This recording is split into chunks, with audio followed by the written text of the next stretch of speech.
Buenas, amigos do campo, sejam mais uma vez muito bem-vindos a mais um episódio aqui do nosso canal Dúvida Rural. Eu sou Alex Zecchini, o seu comunicador, e aqui nós trazemos o conhecimento, a informação e a experiência daqueles que vivem no campo, do campo e para o campo. E no episódio de hoje nós vamos falar sobre nutrição de plantas, sobre nutrientes, a importância de cada nutriente, sobre fertilidade do solo, como, quando e por que corrigir o solo. Então, se este assunto é do seu interesse, eu peço que você clique no joinha, compartilhe este vídeo e continue aqui com a gente, porque este é o Dúvida Rural, o seu canal de respostas do meio rural.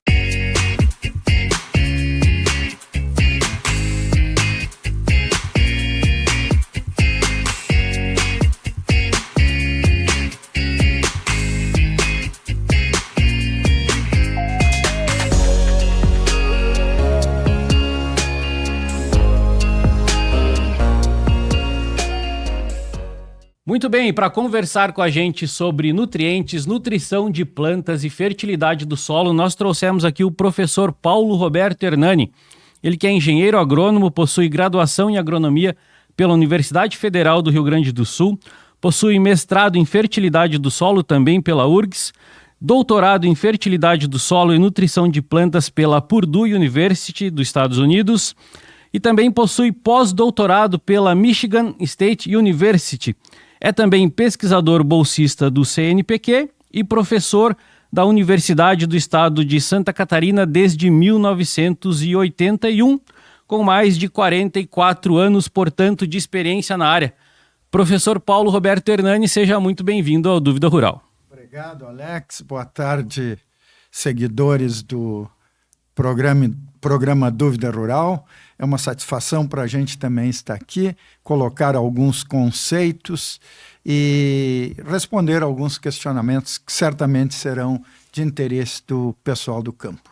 Muito bem, professor. Para a gente é uma enorme satisfação, né, poder tê-lo aqui para falar de nutrição de plantas e também de fertilidade do solo. E como forma de boas-vindas, eu gostaria de entregar aqui para o senhor alguns brindes dos nossos patrocinadores. A gente tem aí a participação da Erva Mate Aragana, na versão moída grossa e também cimarrona, que é trazida pelo Diogo. E a gente tem também a participação do Cicobi Cred Serrana, na pessoa da Carla, da Agência do Coral, e do Kenner, da Agência do Centro. E com isso, mais uma vez, a gente lhe dá as boas-vindas ao nosso canal. Muito obrigado.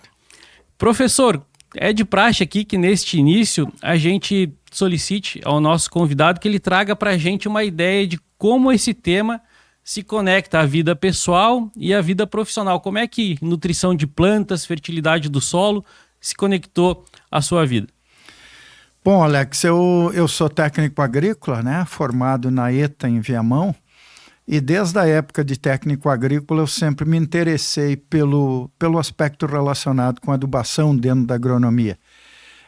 Na sequência, após o técnico agrícola, eu fui para a Faculdade de Agronomia da URGS e lá já comecei a trabalhar com um professor da área como bolsista de iniciação científica. E aí o interesse só aumentou, acabei terminando agronomia, fiz mestrado nesta mesma área lá na URGS mesmo e depois vim para o UDESC. E aí segui para o doutorado e o pós-doutorado, ambos no exterior, e sempre dentro dessa área de fertilidade do solo e nutrição de plantas. Muito bem. Professor, eu gostaria, neste início, que o senhor trouxesse para a gente um pouco dos nutrientes, daqueles nutrientes que estão disponíveis para as plantas, daqueles nutrientes que estão abaixo da superfície do solo, acima da superfície do solo, e que fazem parte, então, dos componentes de nutrição para as plantas. Tá. Na realidade, Alex, as plantas requerem uma série de nutrientes que a gente chama de nutrientes essenciais para que elas consigam terminar seu ciclo, desde a semeadura, desde a germinação até o final do seu ciclo, seja a produção de grãos ou frutos, dependendo do tipo de atividade. Basicamente se divide em macro e micronutrientes. Os macronutrientes são aqueles nutrientes que as plantas exigem em grandes quantidades. São eles o nitrogênio, o fósforo e o potássio, que o pessoal chama do NPK, que é normalmente aqueles que a gente aplica toda vez ou quase toda vez que nós vamos cultivar alguma coisa, porque são os que mais faltam no solo.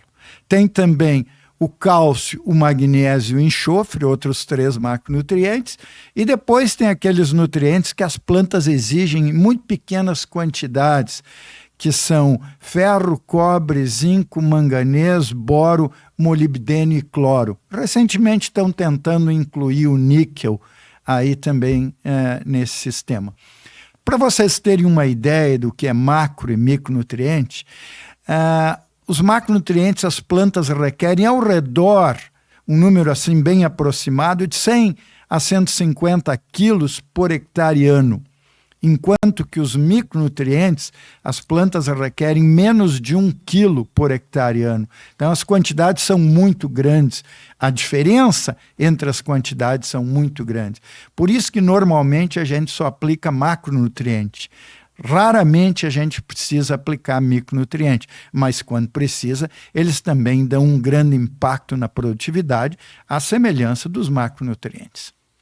Muito bem, professor, mas tem também aqueles nutrientes que não são essenciais para as plantas, mas são benéficos. Gostaria que o senhor trouxesse, por exemplo, algum exemplo desses nutrientes que são benéficos e que não estão ligados diretamente às necessidades da planta. Eu acho que o exemplo mais típico é o silício, né? O silício é um elemento mineral que tem sido provado que ele, quando absorvido em quantidades adequadas, ele melhora a capacidade da planta de resistir a certas doenças. E tem também alguns elementos, como o alumínio, que existe no solo e que ele é tóxico às plantas. Tá? Posteriormente, quando a gente falar em calagem, ou seja, aplicação de calcário, a gente vai comentar que o grande objetivo da aplicação do calcário, um dos grandes, é eliminar a toxidez do alumínio. E professor, esses nutrientes, eles têm uma interação com o solo. Eu gostaria que o senhor trouxesse para a gente também um pouco da interação desses nutrientes em relação a cada fase do solo e como é que é essa interação, como é que funciona essa interação nutriente-solo. Bom, basicamente as plantas só absorvem os nutrientes que estão na fase líquida do solo, ou seja, na água do solo, que nós tecnicamente chamamos de solução do solo. Por isso é extremamente importante que o solo tenha umidade. Se o solo não tiver umidade, não adianta ter nutriente que a planta não vai conseguir absorvê-los, porque eles se deslocam do solo até a superfície da raiz via água. Então, eles têm que estar na água do solo. Esta água do solo, ela contém uma pequena quantidade de nutrientes em relação ao total. A outra fase muito importante está ligada nas argilas e na matéria orgânica do solo. Então, esses dois componentes, argila e matéria orgânica, são extremamente importantes para manter os nutrientes aderidos a elas. Como é que eles ficam aderidos? Através de cargas elétricas, através de ligações químicas. Então, quando a planta retira nutrientes da fase líquida, através de equilíbrios químicos, a fase sólida repõe esses nutrientes para a solução. E esse processo vai continuando. Ao longo dos anos, ocorre que começa a diminuir muito esse equilíbrio e é a hora de nós aplicarmos adubo ao solo de novo. Como é que a gente sabe que precisa aplicar nutriente ao solo? Nós vamos ver isso que é através da análise de solo. Mas a adubação é o resultado de um cálculo matemático entre o que a planta precisa e o que tem no solo. Se no solo existir mais do que a planta precisa para um dado nutriente, nós não precisamos aplicá-lo. Tá? Professor, e nessa dinâmica aí de interação nutriente-solo, nutriente-planta, nessa dinâmica aí a gente tem algumas perdas que acontecem ao longo do tempo. Gostaria que o senhor falasse para a gente como essas perdas acontecem e como é a melhor forma que a gente pode atuar para minimizar cada vez mais essas perdas de nutrientes do solo.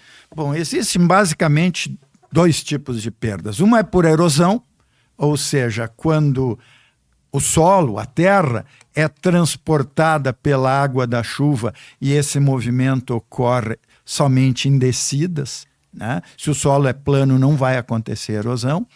Mas a erosão é um processo que, tecnicamente, a gente não admita que ocorra mais hoje, né? Tem inúmeras técnicas para controlar a erosão.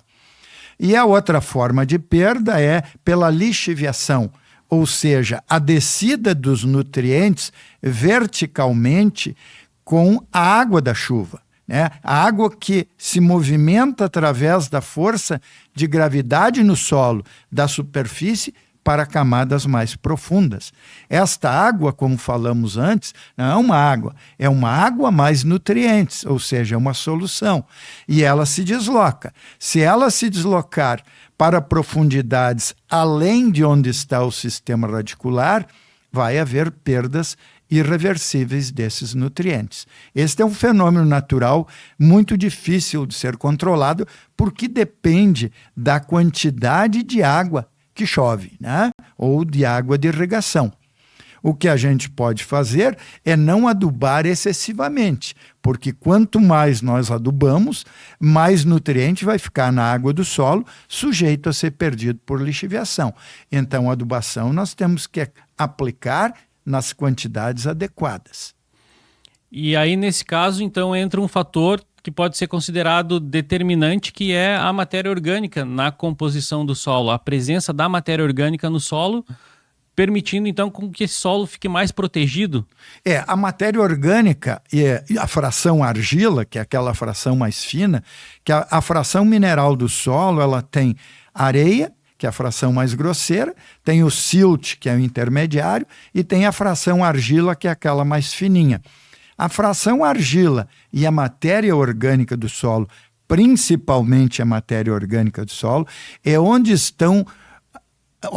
está a maior quantidade de sítios de ligação, onde os nutrientes ficam aprisionados e podem ser liberados para a fase líquida à medida que a planta for necessitando. E, professor, essa fase líquida, né, e essa composição do solo, como é que isso está interligado com o conceito de CTC, então, que é a capacidade de troca de cátions? Como é que isso tudo se une no conceito de CTC? A capacidade de troca de cátions, basicamente, é o somatório das cargas elétricas negativas que tem no solo. Essas cargas elétricas negativas retêm elementos positivos, ou seja, os cátions. E aí, entre eles podem ser trocados.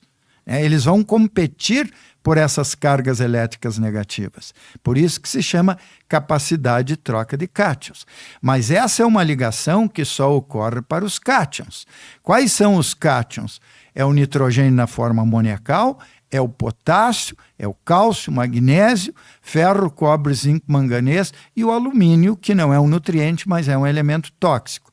Para os ânions, que são aqueles elementos que têm carga elétrica negativa, existem outros tipos de ligação no solo, ligações mais de caráter químico mesmo, enquanto que a ligação nas cargas negativas dos cátions é um caráter mais eletrostático, uma ligação mais física. Mas, como bem colocado por você, a fração matéria orgânica e a fração argila são as grandes responsáveis pela retenção dos nutrientes no solo.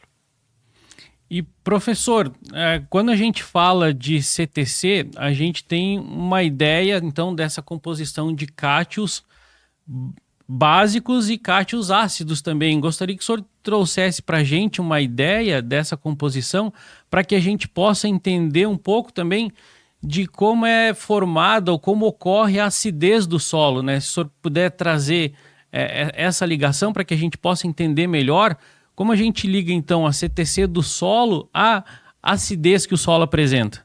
Ok, vamos então inicialmente colocar quais são os cátions que predominam nessas cargas elétricas e depois nós falaremos em acidez. Como eu mencionei anteriormente, esses cátions competem entre si pelas cargas elétricas negativas. Eles ficam brigando, cada um querendo ir para as cargas elétricas. Tem vários princípios que determinam a preferência de um ou de outro cátion, mas um dos principais deles é a quantidade. Então, aqueles elementos que existirem no solo em maior quantidade são os que têm maior preferência pelas cargas. Então, as cargas elétricas negativas da CTC, basicamente, são ocupadas por alumínio, que é um elemento ácido, por cálcio, magnésio e potássio, que, digamos assim, são considerados cátions básicos. Quanto mais alumínio tiver no solo, mais ácido será este solo. Então, o que nós temos que fazer? Nós temos que aumentar o pH, porque o que determina a acidez do solo é um índice que a gente determina chamado de pH. Ou seja, ele mede a atividade ou a concentração de hidrogênios. Quanto mais hidrogênios tiver no solo, mais ácido esse solo. Quanto menos hidrogênio ele tiver, menos ácido esse solo. Então, a maioria dos solos do sul do Brasil são extremamente ácidos e, por isso, se eles nunca receberam calcário, eles precisam receber calcário para nós diminuirmos esta acidez. Calcário é um produto alcalino, o mais barato que existe e por isso que ele é o mais usado, simplesmente por questão de economia. A gente vai falar dele depois, né, no processo de correção do solo, mas, professor, esse hidrogênio que está presente no solo, de onde ele é proveniente? E outra dúvida que eu tenho é sobre as diferentes CTCs, a CTC em pH 7, a CTC efetiva e a soma de base, porque isso depois vai ser importante para que a gente entenda depois sobre a correção de solo, né? Tem esse entendimento sobre essas diferentes nomenclaturas da CTC. Gostaria que o senhor trouxesse um pouco para a gente essas definições. Ok, bom, de onde vêm esses hidrogênios? A maioria deles vem da matéria orgânica. Né? A matéria orgânica tem uma série de radicais ácidos, né? Principalmente a carboxila, e também tem a hidroxila, que esses componentes, quando se dissociam, se quebram, eles liberam hidrogênio. O alumínio também, que sai da composição do solo, ele quando entra em contato com a água do solo, cada átomo de alumínio libera 3 átomos de hidrogênio. Então, a matéria orgânica e a argila são grandes fontes de hidrogênio para o solo. Como é que nós eliminamos o excesso desse hidrogênio? Combinando ele com uma hidroxila. Hidrogênio mais hidroxila, formamos uma molécula de água. De onde vêm essas hidroxilas? De vários componentes, mas principalmente do calcário. E, professor, a composição, por exemplo, dessa CTC, a CTC pH 7 e da CTC potencial, como é que é dada essa composição? É o seguinte, a CTC efetiva é o número de cargas elétricas que tem no pH que o solo está lá na lavoura. Então, quanto maior a CTC, melhor. Por quê? Porque nós temos mais cargas elétricas negativas, é possível nós armazenarmos mais cátions. Isso aí seria basicamente comparar uma residência que tem uma caixa d'água de 250 litros com uma residência que tem uma caixa d'água de 1.000 litros. Então, aquela que tem a caixa menor vai armazenar menos água, que vai durar menos tempo à medida que o consumo evolui. Então, uma CTC baixa possui a capacidade de armazenar uma pequena quantidade de nutrientes comparado com uma CTC alta. Agora, tem um outro tipo de CTC que a gente chama de CTC determinada pH 7. Esta não tem importância nenhuma lá na lavoura. Ela apenas nos dá uma ideia qual é que será o número de cargas elétricas negativas quando o pH do solo, caso seja elevado para 7. Então, serve para compararmos o potencial de cargas que existe no solo, porque à medida que nós elevamos o pH do solo, nós aumentamos as cargas elétricas negativas. Por quê? Não é que criamos cargas, essas cargas estavam no solo, só que elas estavam bloqueadas por muitos hidrogênios e por vários alumínios. Então, à medida que nós subimos o pH, esses hidrogênios saem, estavam ligados covalentemente, e essas cargas elétricas passam a ser ocupadas por cálcio, magnésio, potássio, nutrientes essenciais para as plantas. É como se a gente tivesse, então, na CTC potencial, uma referência daquilo que o solo pode nos dar de resposta a um nível ótimo, digamos assim, de pH, tendo 7 como referência? Mais ou menos isso aí. Quanto mais alto o pH para um determinado solo, maior a CTC. Mas a CTC determinada em pH 7, ela só nos serve para comparar o potencial de cargas que este solo vai ter caso o pH dele seja elevado para 7. Normalmente a gente nunca eleva o pH para 7. O pH ideal é a gente manter entre 6, 6,5. O melhor acima de 5,5, dependendo da cultura aí, porque calcário também tem custo, né? Mas também tem um efeito residual. Então, pH, eu diria assim, acima de 5,5 já está bom, 6 está ótimo, 6,5 está excepcional. E dá para a gente pensar, então, que abaixo de 5,5 a gente já pode considerar esse solo um solo com um certo nível de acidez? Todo solo que tenha pH abaixo de 7, quimicamente falando, ele é ácido. Mas ele só vai dar problema para as plantas, essa acidez, quando o pH estiver abaixo de 5,4, 5,3. Porque não é o número de hidrogênios que prejudica as plantas, mas sim o excesso desses hidrogênios no solo faz com que alguns equilíbrios ocorram, alguns elementos precipitem e alguns elementos se dissociem, principalmente o alumínio. À medida que o pH vai baixando, e ele ocorre através dos anos, é um fenômeno natural, o alumínio vai aumentando. Ou seja, quanto mais baixo for o pH de um determinado solo, mais alumínio ele tem. E o alumínio é um elemento extremamente tóxico. Ele prejudica o sistema reticular, não deixa as raízes crescer. E nutrição de plantas, eu sempre digo, tem 2 fatores fundamentais para que a gente entenda. Ela depende de quantidade de água e área de raiz. E professor, como é que a gente pode saber então qual é a quantidade de calcário que a gente deve colocar? Porque também a quantidade, conforme a formação do solo, o solo vai responder de uma forma diferente, né? Solos argilosos com matéria orgânica respondem de uma forma, solos arenosos de outra. Como é que a gente pode ter uma melhor ideia então de quantidade e de resposta do solo à quantidade de calcário? Bom, basicamente a quantidade de calcário que nós precisamos aplicar no solo, ela vai depender da quantidade de hidrogênios que existe no solo, né? Hidrogênios e alumínio, porque o alumínio libera hidrogênios. Como é que nós sabemos isto? Fazendo uma análise do solo. E aí nós vamos ver que tem solos arenosos, com baixo poder tampão, ou seja, tem pequena quantidade de hidrogênio, que pode precisar 1 ou 2 toneladas por hectare de calcário. Ao passo que nós temos solos argilosos e com muita matéria orgânica, que podem precisar 10, 15 ou 20 toneladas por hectare, para elevar o pH até 6. Então, depende a quantidade de calcário, vai depender da quantidade de hidrogênios que tem no solo, hidrogênios e alumínio. E esse hidrogênio e alumínio que tem no solo vai depender dos teores de argila e de matéria orgânica. Como é que nós medimos isso aí?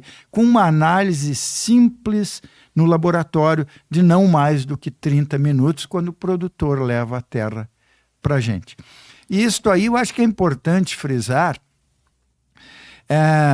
Um dos trabalhos mais interessantes que eu acho e útil que a gente fez aqui no CAV, junto com o professor Jaime Almeida, em 1984 nós confeccionamos as recomendações de calcário para os solos de Santa Catarina.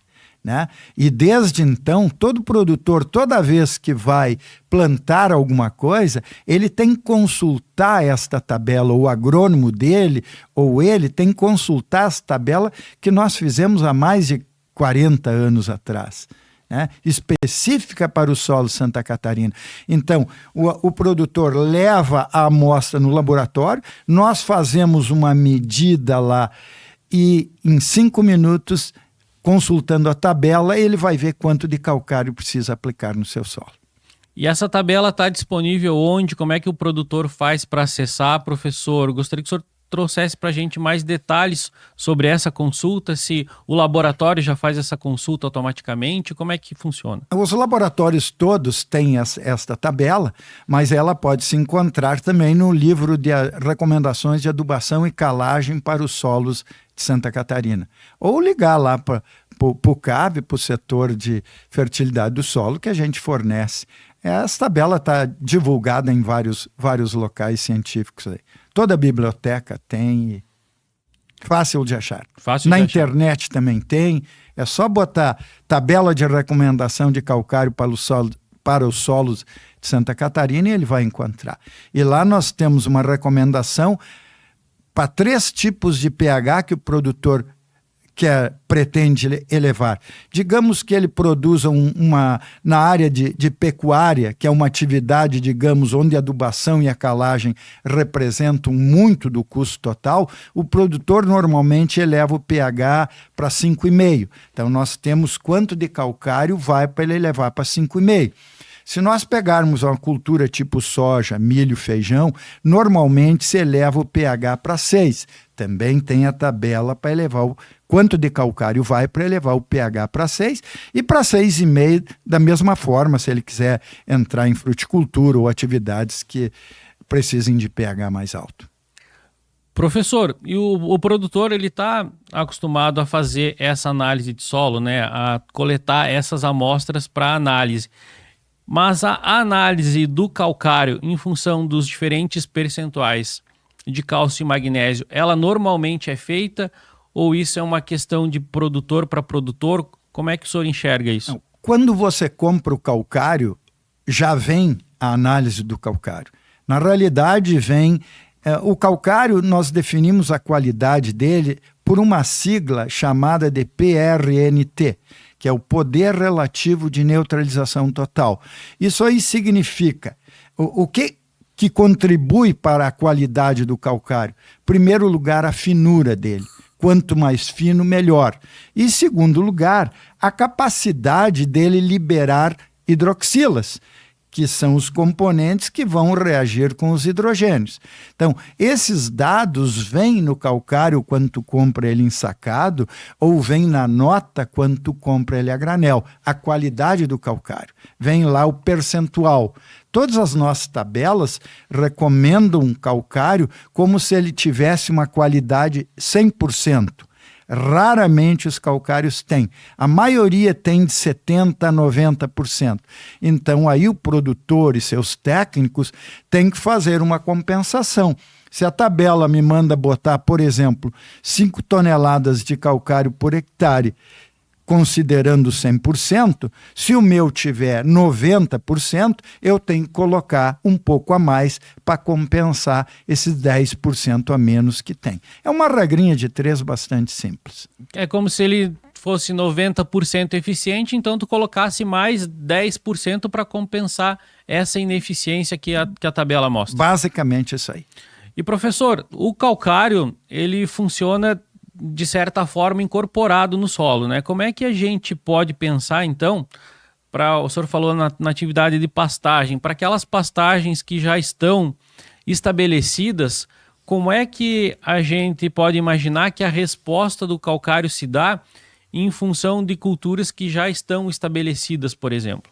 Bom, o que nós temos que entender é que o calcário, ele existe na natureza na forma de rocha. E todo produto que existe na natureza na forma de rocha significa que ele não é solúvel. É muito pouco solúvel. Senão as chuvas iriam derretendo, dissolvendo estas rochas. Então, por isso que quanto mais fino o calcário, melhor ele é. Aí o que nós temos que fazer? O calcário, a reação dele com o solo depende do contato entre as partículas do calcário com as partículas do solo. Por isso o calcário deve sempre ser bem espalhado no solo e bem misturado com o solo, através de arações, através de gradagem. Solos que já tenham recebido calcário anteriormente, nós podemos aplicar calcário na superfície, porque aí nós estamos simplesmente tentando manter o pH que tinha no solo. Mas para vocês terem uma ideia, a mobilidade das partículas de calcário nos solos aqui da região é de aproximadamente 1 centímetro por ano. Ou seja, se nós botarmos um calcário hoje na superfície do solo, ele vai levar 20 anos para atingir a camada de 20 centímetros.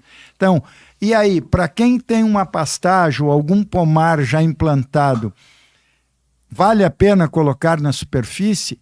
Não tem outra alternativa. Colocar na superfície é melhor que nada. Ele vai lentamente, gradualmente, ele vai descendo no perfil do solo. Mas para aqueles que vão começar uma atividade em solo que nunca foi calcareado, extremamente importante misturar o calcário com a camada arável do solo.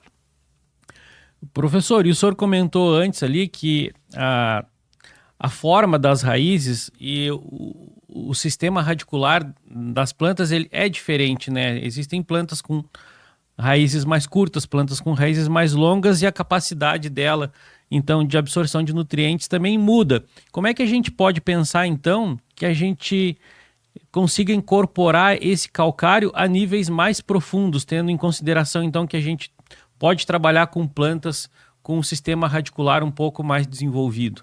Existem, principalmente na época de 80, 90, os anos 2000, foram feitos muitos trabalhos de pesquisa avaliando qual seria a profundidade adequada de incorporação do calcário.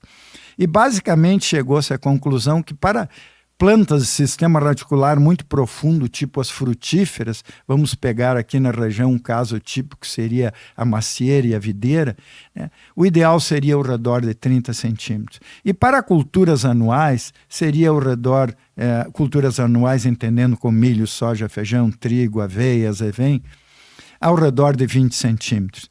E para pastagens, se não der para incorporar até 20, pelo menos até 10 centímetros. Mas o sistema radicular é uma característica genética de cada planta, que nós não podemos mudar muito, mas nós temos que permitir com que a planta extrapole todo o seu potencial genético em termos de sistema radicular.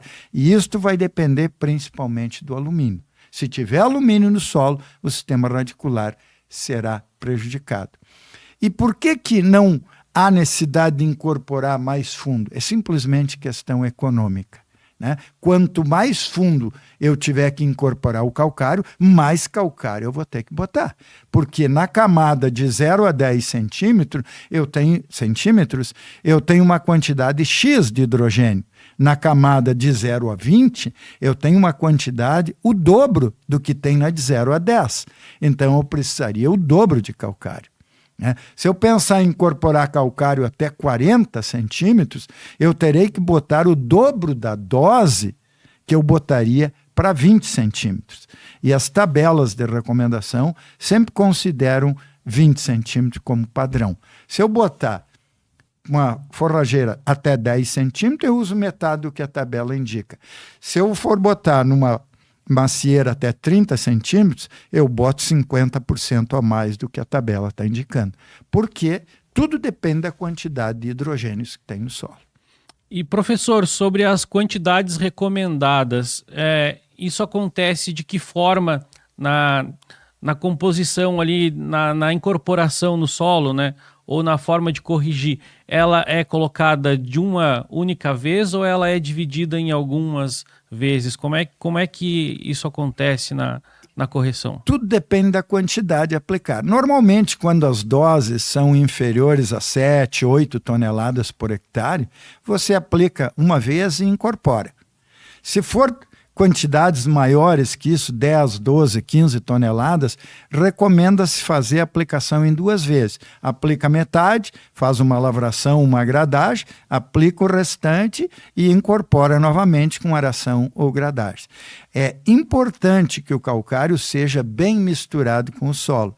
Tem vezes que uma grade pesada, uma grade aradora resolve o problema, tem vezes que você vai precisar arado e grade.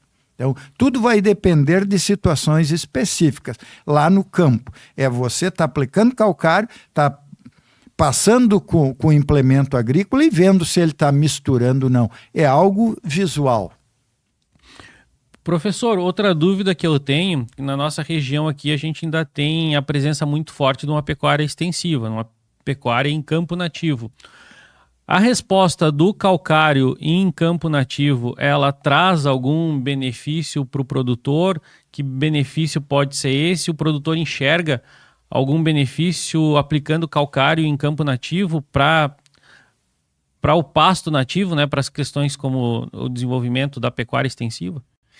Olha, eu não mexo muito com pastagens, mas pelo que eu leio, a capacidade de resposta dessas espécies nativas, de campo nativo, não é muito grande a aplicação de calcário.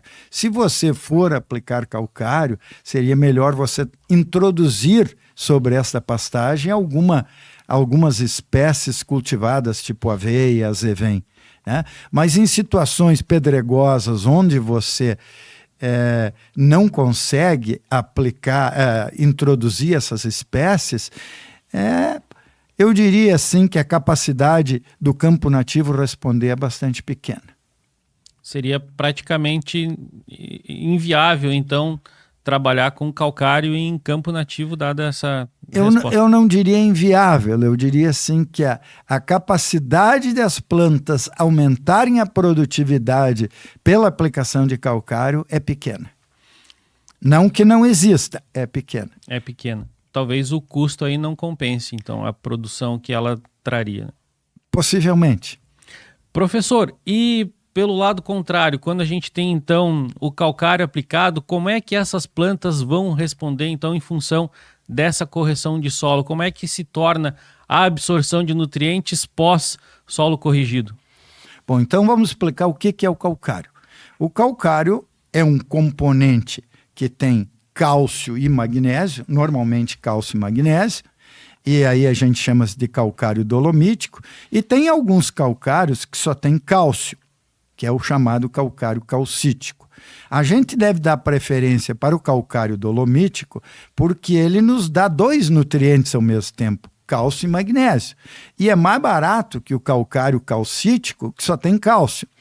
Por quê? Porque com o calcário calcítico, as indústrias podem fazer cimento, e com o calcário dolomítico, não. Então, uma saca de cimento é bem mais cara que uma saca de calcário, um saco, né? Então, por isso, esta é a razão que o calcário que tem cálcio e magnésio é mais barato que o calcário que só tem cálcio. Tá. Então, o cálcio e o magnésio são 2 elementos que vão de graça quando nós aplicamos calcário.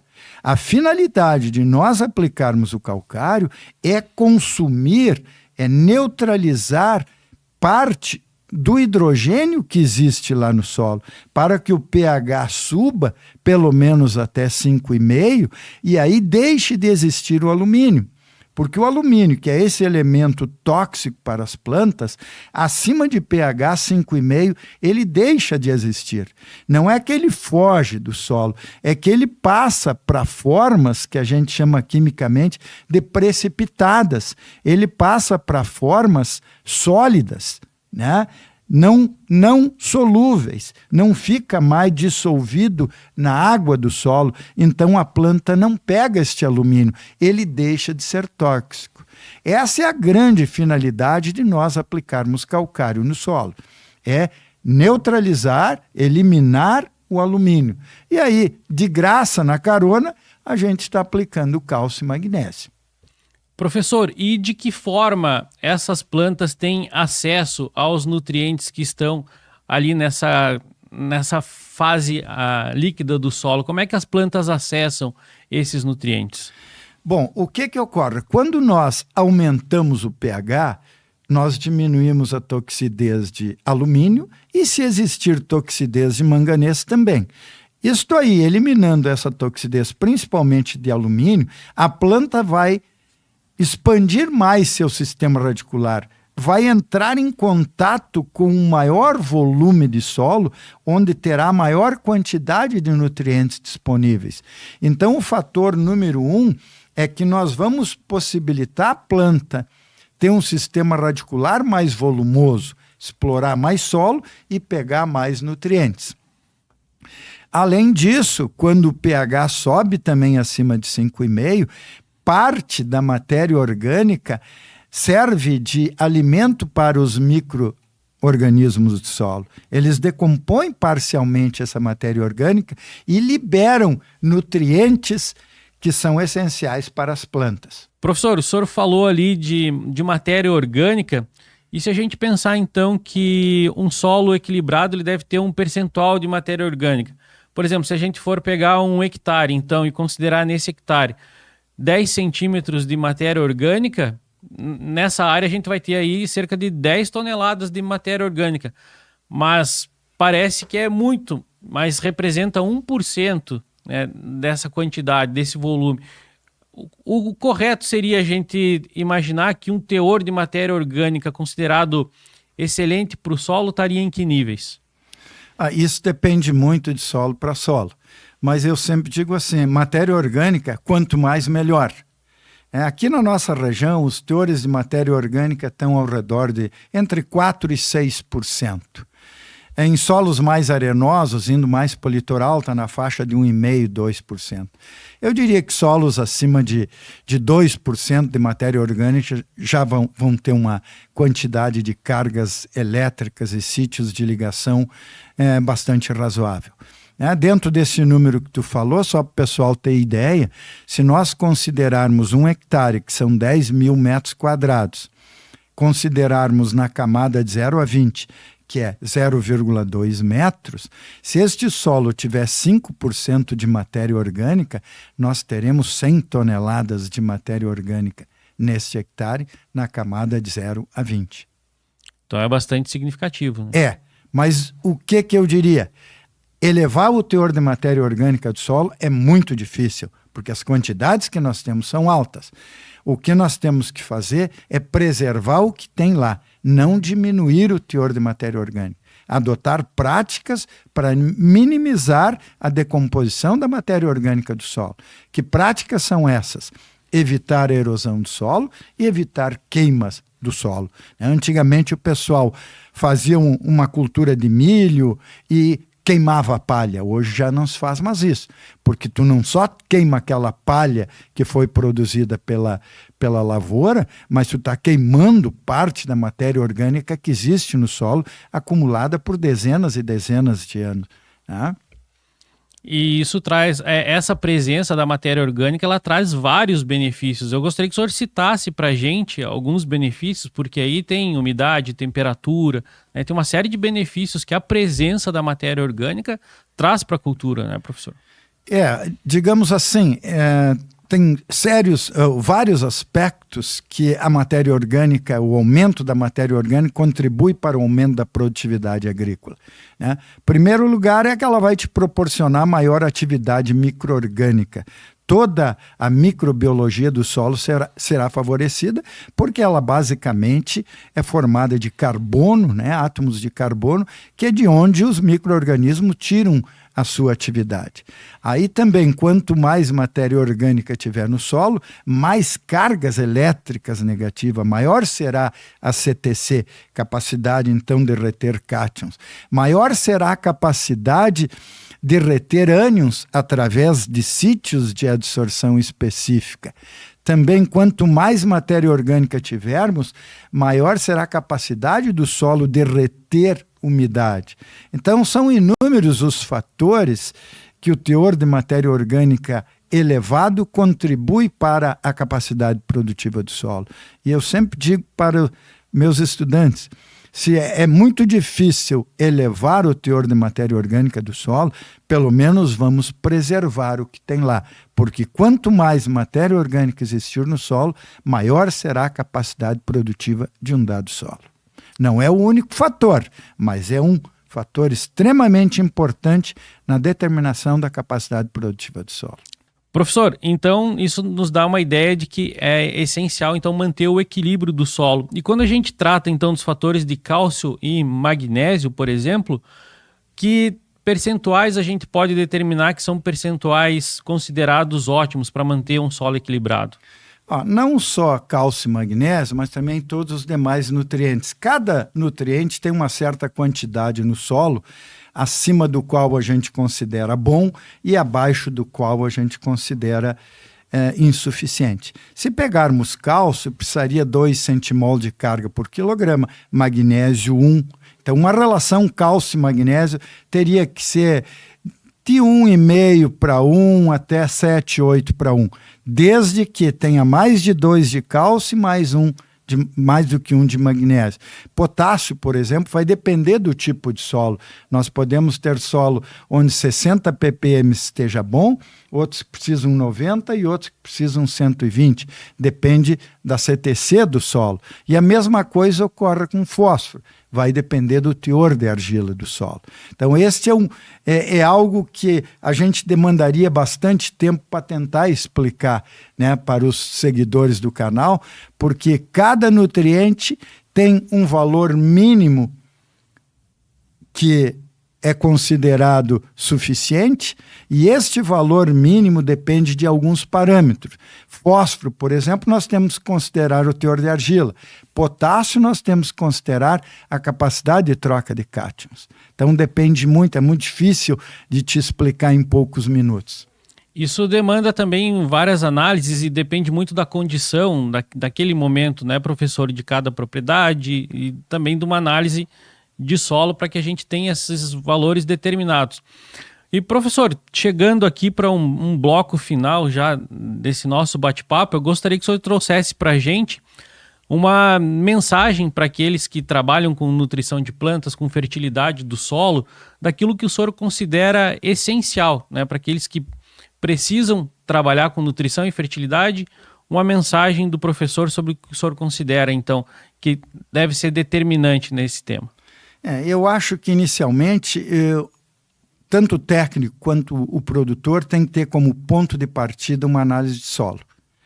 A análise é que vai nos dizer se precisa calcário ou não, se precisa fósforo ou não, se precisa potássio ou não. Então, esse é o ponto fundamental. Nós temos que partir de uma análise de solo para saber o que tem no solo, para saber o que ele precisa. Porque hoje, como a adubação representa muito dentro do custo produtivo total, nós temos que botar as quantidades adequadas, né? Isso quem vai nos dizer é uma análise de solo. Segundo aspecto, é mandar analisar num laboratório confiável, porque eu tenho visto, aí tem chegado a mim inúmeras análises de solo com valores aberrantes, né? Então tem laboratórios que não têm confiabilidade suficiente. E aí, se tu me perguntar quais são esses, é difícil te dizer, e por questão ética eu nem poderia dizer em público, mas sempre sugiro aos produtores e técnicos que consultem na sua região laboratórios oficiais, laboratórios que não têm fins lucrativos, normalmente têm uma boa capacidade, digamos assim, de análise, tem análises confiáveis. Mas uma coisa importante, ter uma análise com dados errados é melhor não tê-la, porque ela vai nos levar a indicações erradas. E aí eu terei um custo muito mais elevado do que eu imagino que poderia ter, né, professor? E não adianta a gente investir em tecnologia, não adianta a gente investir em adubação, na melhor variedade, em melhores defensivos, fungicidas, se a gente não tiver o básico bem feito, né? Que o básico bem feito vem então de uma análise de solo bem feita. Isso se resume praticamente na busca por informação, por conhecimento, né, professor? Com certeza. E professor, com isso, trazendo aqui então à tona a informação, o conhecimento, eu gostaria de lhe agradecer por ter trazido para a gente aqui o seu conhecimento, as suas informações, a sua experiência nessa área com nutrição de plantas e fertilidade do solo, que eu considero aqui que para a gente foi extremamente engrandecedor. Então, gostaria com isso de agradecer por todo esse conhecimento e informação que o senhor trouxe aqui para a gente. Eu que agradeço a oportunidade, né? E falar aqui com vocês, falar com os seguidores do canal Dúvida Rural e dizer que o tema é bastante amplo e a gente não consegue em uma hora abordar muita coisa, mas estamos disponíveis para voltar outras vezes e tentar falar em assuntos mais específicos, que seja, digamos assim, de interesse maior de determinados segmentos da área rural. Muito bem, professor. Agradeço mais uma vez. Espero, sim, numa outra oportunidade, a gente poder, então, direcionar esses assuntos que estão relacionados à nutrição e fertilidade e poder aprofundar, então, numa forma mais ampla esses assuntos. Mas, com isso, eu agradeço mais uma vez pela sua presença aqui. Obrigado. Muito bem, para você que nos acompanhou aqui neste bate-papo com o professor Paulo Roberto Hernani, a gente falou sobre nutrição de plantas, sobre fertilidade do solo. Eu peço que você se inscreva no nosso canal, se ainda não for inscrito, e também nos acompanhe através das nossas redes sociais. Foi, mais uma vez, um prazer, uma imensa satisfação poder trazer um assunto aqui de extrema relevância para aqueles que vivem no campo, do campo e para o campo. Um abraço e até o próximo episódio.